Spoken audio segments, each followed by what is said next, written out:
Hello mga minahal ko kaibigan followers, good evening. Sana nasa magandang kalagayan kayo. Nandito naman ako maulit sa inyo. Magdasal tayo ha. Maraming salamat. Sa ngalan sa Ama at sa Anak at sa Espiritu Santo. Amen.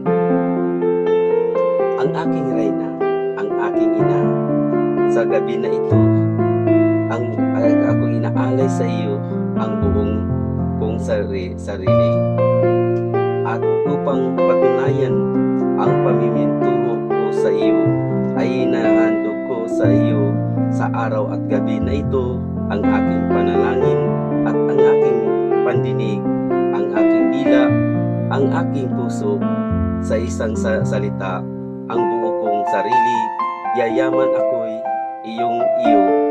Butihin ina, ingatan mo ako, ipagtanggol mo ako sa parang sarili mo, pag-aari mo. Amen.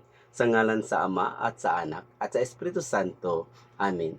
Bye-bye mga minahal kong kaibigan followers. Good night. Salamat.